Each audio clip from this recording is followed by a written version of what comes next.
Good afternoon, everyone. I hope you enjoyed this morning, and thank you for coming back to the Pick and Mix session this afternoon. I'm Lucy Wilson-Barnes, and I'm a member of the Business and Property team. I'm going to talk about some principles arising from two fairly recent Court of Appeal cases which concern property matters. They deal firstly with solicitors' duties to a non-party, i.e. a third party, and also issues which can arise when a solicitor gives advice or information to a former or prospective client where there's no retainer. And so what falls to be considered is the extent of any duty of care. I don't deal with cases which are concerning an implied retainer. The two cases I'm going to talk about are Ashraf against Lester Dominic Solicitors, and secondly, Spire Property Developments and Withers.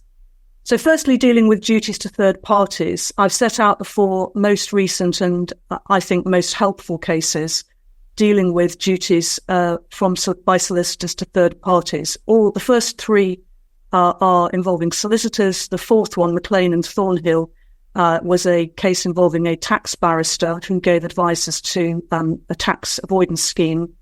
And these cases set out when a duty to a non-client may arise.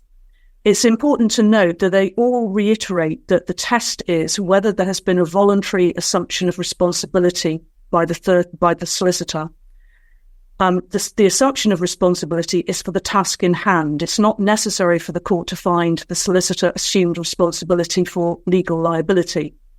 The test is objective, and the rationale, which was helpfully set out in the case of Ashraf and Lester Dominic, is that the basis of the solicitor's duty is competence for the service the solicitor has agreed to provide. And it's quite useful in that Lord Justice Nugent made the point that the essence of the solicitor's duty is that the solicitor has agreed to provide a service for the client. And so essentially the court said issues of proximity, foreseeability, or whether there's an alignment of the parties' interests are not the test. What is important is assessing that the solicitor has agreed to provide a duty. And he actually said that the question of alignment of duty may be instructive and important, but essentially that wasn't the test to be applied. The three categories where a duty to a third party may arise were also usefully set out in the Ashraf case. The first is when there is a contract with the client which is expressly to provide a service to a third party. Secondly, when a representation has been made by the solicitor to the third party and it's a representation on which it's reasonable for them to rely and on which reliance was reasonably foreseeable by the solicitor. The third category, which in fact was the case in hand in the Ashraf case, is when the solicitor has stepped outside the role of solicitor and accepts a responsibility for their client and the non-client, and that's been referred to as the Al-Kandari principle. It's important to note that what was made clear by Lord Justice Nugent was those are the three categories. There is scant authority, I think the words he used, for a duty to arise outside one of those three circumstances. Clearly, the third one, in particular, has some resonance for conveyancing, which we'll see in due course. For the first category, benefit to the third party, White and Jones, of course, was the disappointed beneficiary case where the client had given instructions for a will for which the non-client was the beneficiary, and there was a duty of care owed to that disappointed beneficiary. I've also mentioned the case of Dorian Ashton. It's an appeal case from Guernsey, but it's interesting by way of contrast to the White and Jones case. The claimants in the Dory case were three of the four children of the deceased, who in 2004 made a will which disadvantaged them. On intestacy, they would have effectively received the entire estate. The effect of the 2004 will was to give an interest to the widow, so they were disadvantaged. They contended that he lacked testamentary capacity when that will was executed. And the Guernsey Court of Appeal analysed the difference with White and Jones in that this was a prior beneficiary case. In a proposed beneficiary claim, the lawyer's duty to the testator in relation to the will is aligned with the duty of care to the intended beneficiary. The duty on the lawyer is to take reasonable care that the testator's instructions are carried through in an effective manner. But in the prior beneficiary claim, the lawyer's duty to the testator is in conflict with the disappointed beneficiary, in that the duty to the testator is to give effect to his wishes by enabling him to make an effective will, and that is completely at odds with the disappointed beneficiary where there's a prior beneficiary. And the court said that the interests of the testator and the prior beneficiaries did not align. If the respondent was tasked with anything by the deceased, it was certainly not the task of declining to assist in making the 2004 will. I've also referred to the case of Dean and Allen. It's apparent from all of these cases that they're fairly extreme and unusual. Dean and Allen was a case where the solicitor acted for a mortgagor and was in fact found to also owe a duty of care to the mortgagee, who wasn't represented, to ensure that security, which was to be done by way of deposit of deeds, was effective.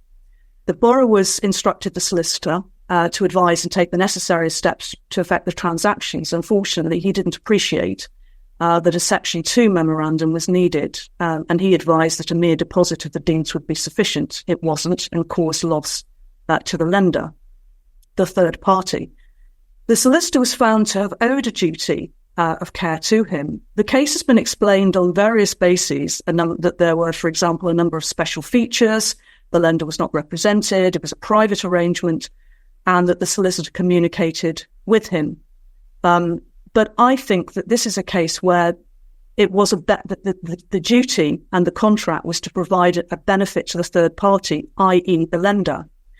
It's important to note that there was an express finding that the solicitor retained was instructed by his own client to confer a benefit on the lender, i.e. to take necessary steps to provide him with an effective security.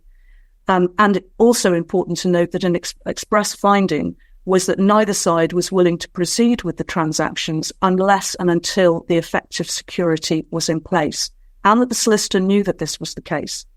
It is, I think, therefore, essentially a benefit to the third-party case. It's very unusual and clearly turns on its own facts, but it's important to note that it's a case where the benefit of the effective security, of which, to his knowledge, the solicitor's knowledge, the borrowers wished to confer on the lender, that was fundamental to the loan transaction. The court went on to say that the tests of necessary foreseeability and proximity were also satisfied and it was reasonable and just. But that's the essential basis of the case. P&P Property was a case where the seller of the property was a fraudster. The purchaser lost the property and also lost the purchase price. He then sought to sue the seller's solicitors on the basis that there was a benefit due to him when the solicitor had a duty to carry out the anti-money laundering checks on his own client. Essentially, he said the benefit of the express instruction by the other side was that the vendor's solicitor would take reasonable care to ensure it was a genuine transaction. That failed. If you look at the slide that's on the screen at the moment, the last point deals with this, that the court held that anti-money laundering checks aren't a benefit to anyone. I think also there's been a case where a client has tried to sue their own solicitor on the basis that they didn't carry out money laundering checks on themselves. That failed. The court's made quite clear that anti-money laundering checks are not a benefit to any particular party. It's quite clear they are to society at large.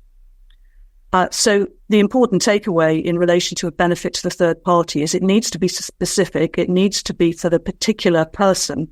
And even where a solicitor is not acting or conveyancer is not acting for both parties, if the instruction is clear for a benefit in conveyancing matters or property matters, then the assumption of responsibility may then arise.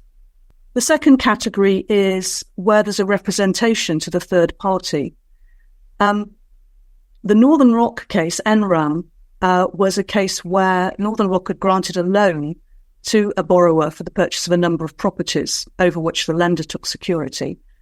Subsequently, the borrower wanted to sell one of them, and it was agreed there'd be a partial repayment of the loan. Shortly before completion, the borrower's solicitor sent an email to the lender, the solicitor or conveyancer, wrongly stating that all of the loan was being repaid and asking for documents releasing the entire security.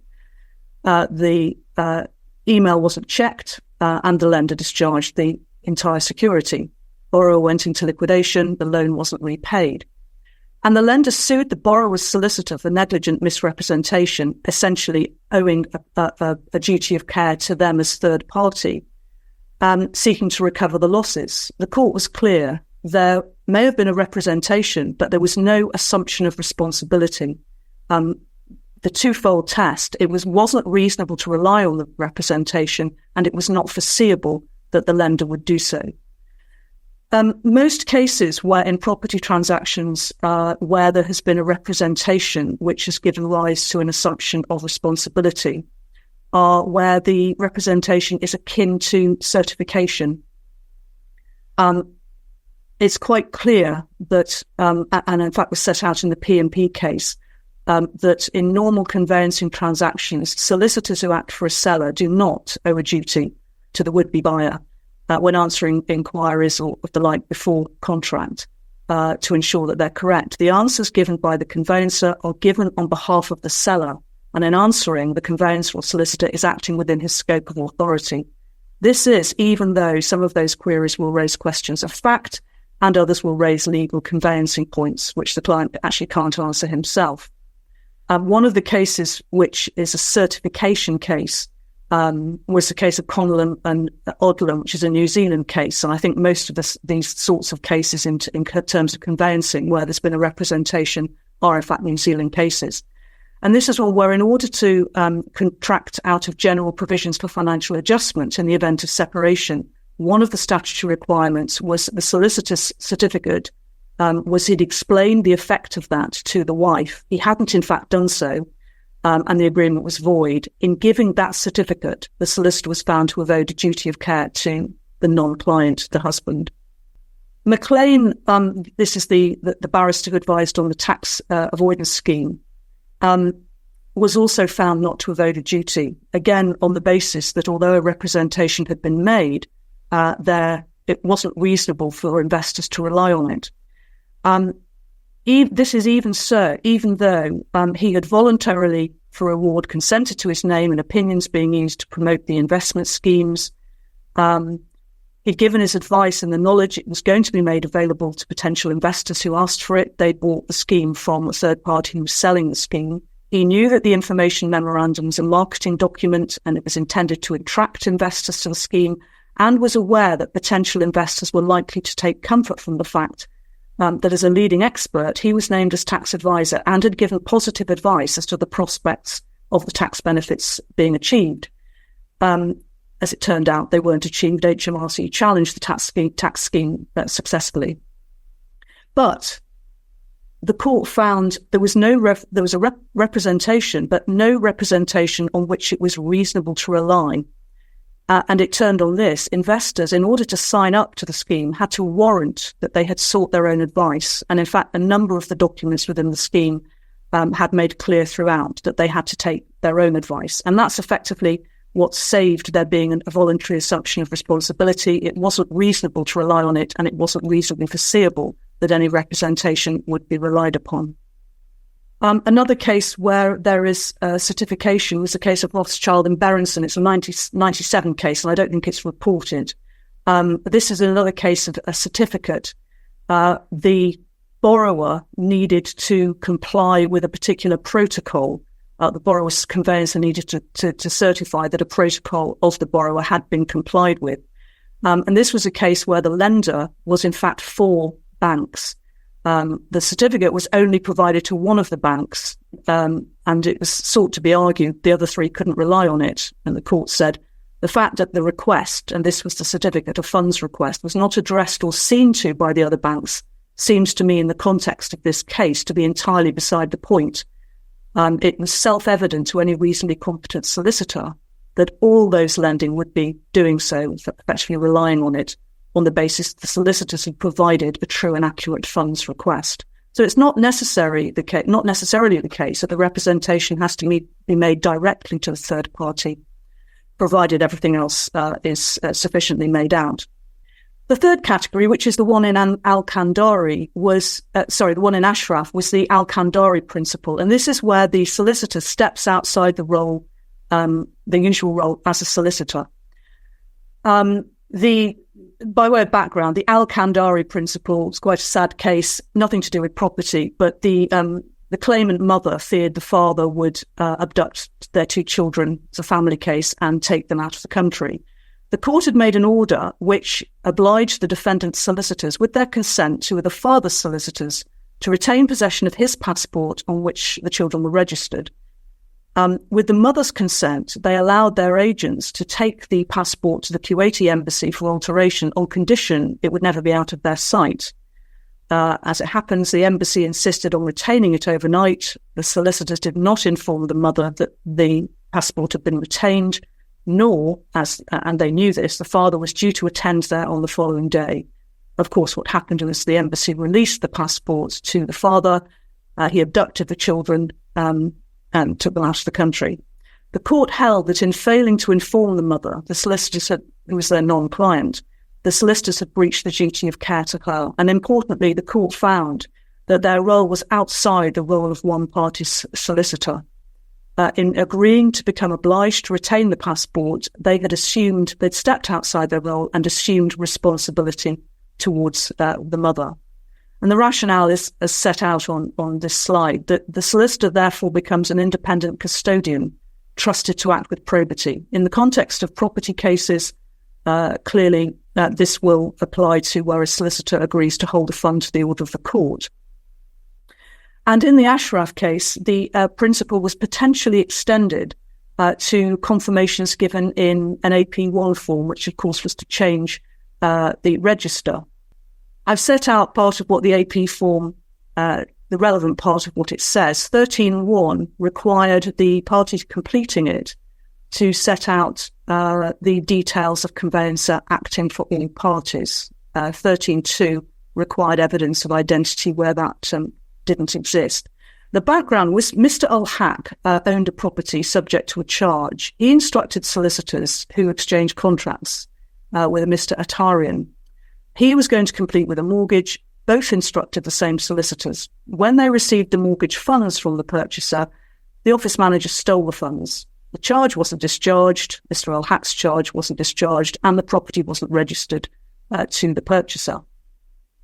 The bank, who had lent monies to Mr. Atarian, then instructed Rees Page. And I should say Rees Page is the firm that was accused of being negligent. Lester Dominic had, I think, notarized some documents. They were also sued, but not on the point about the AP1. The bank instructed Rees Page to regularise the sale and register their charge. Compensation had been sought as a result of the fraud.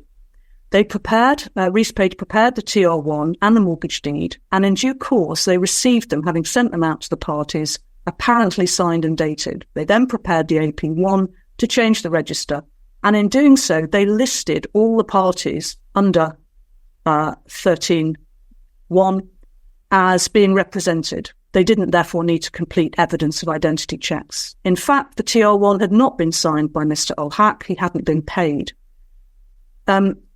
Various allegations of negligence failed. One, that the bank's solicitor owed a duty of care to Mr. Al-Haq because they knew he had an unpaid vendor's lien. It also failed. The allegation that they had to check identity also failed. There was no breach of duty, no duty of care arising up to the point of the AP1. But in completing it, it was arguable, and it's to be borne in mind, this was only on an application for summary judgment, and I'm not aware that the case has been resolved or reported. This was simply an appeal on summary judgment. But in completing it, the AP1, the court found it was arguable that he stepped out, the bank solicitor stepped outside the role of solicitor for the bank and arguably therefore had a duty to all parties. It was, of course, inaccurate that Mr. Al-Haq had conveyancers acting. He didn't. The court said that the confirmation in the AP1 was not for the benefit of the parties, but for the land registry, which is not a commercial business simply looking to look after its own interests, but a public body whose purpose is to provide a service to those who want to engage in land transactions. And potentially, given that forms DS2 and FR1 have paragraphs which deal with identity and confirmation of those who have conveyancers acting for them. This potentially, I say I'm not sure how the case has been resolved, but it potentially has resonance for conveyancers. The second case I want to deal with is the extent of duty to a client. So this effectively goes beyond a third party, but it deals with where a retainer has come to an end. Spire Property was a case where the original retainer dealt with the purchase of development property. There was a breach of that in that they failed to carry out searches to identify electrical lines, wayleaves or electrical apparatus. The issue was the scope of the subsequent duty. And this was 2 years later when the problem actually was discovered. There was therefore no retainer and no contractual duty. The developer clients contacted the solicitors again, asking what had happened, what searches had been made and so forth. And the question for the court was whether this was an information or advice that had been sought, and therefore whether the duty was to advise as to remedies or simply answer the questions posed. It is an instructive case, therefore, in circumstances where a retainer is at an end or possibly not even started, but information is sought. The court found on appeal that, and it was accepted by the solicitors, that in answering the questions they did, they had a duty to advise, a duty to be correct, but there was no duty to advise further on rights and remedies. It's important to note the court said, this doesn't lay out any new principles. We're simply considering the extent of the duty on established principles. There's an objective construction of the exchanges. The court also didn't express a view as to whether the scope of a contractual duty where there's a retainer applies where there is no retainer. It parked that issue. The court found on the particular facts the developer was sophisticated and the solicitor was therefore entitled to take the communications at face value. There were 3 questions asked and the solicitor had given answers to them. They hadn't gone beyond that and given advice. The developers were saying it was apparent from the questions we asked we wanted advice, but that was rejected. So finally, in relation to Spire, I've set out a section which Lady Justice Carr referred to. And she said it's quite important, I think. She said it's important solicitors are able to respond courteously and constructively to one-off requests for information or advice from former or potential clients or third parties without fear of creating legal liability. At the same time, when volunteering any such information or advice, solicitors need to take care to identify the limits of any assumption of responsibility in order to avoid the risk of litigation such as the present. And she then went on to say that those seeking the information should be clear to understand the limits. I think the lesson perhaps to take away from the Spire case is that, of course, it's perfectly plain. It's key to identify the limits of any information being given. And that, of course, was the rationale in the McLean and Thornhill case, that despite representations being made, and on the face of it, it would appear that that advice was clearly being given. It was clearly limited by an important statement as to the limits of the information being given. And it seems to me that had the solicitor's email, when they answered the 3 questions asked, simply said something along the lines of, I am not advising you as to rights and remedies going forward. This is for specialist advice which you need to take. There would have been no argument at all as to a subsequent breach of a retainer of a duty of care. That concludes my presentation. Thank you very much for joining. And I understand that in 10 minutes or so, you have Andrew Small dealing with the pesky issue of knotweed. Thank you very much.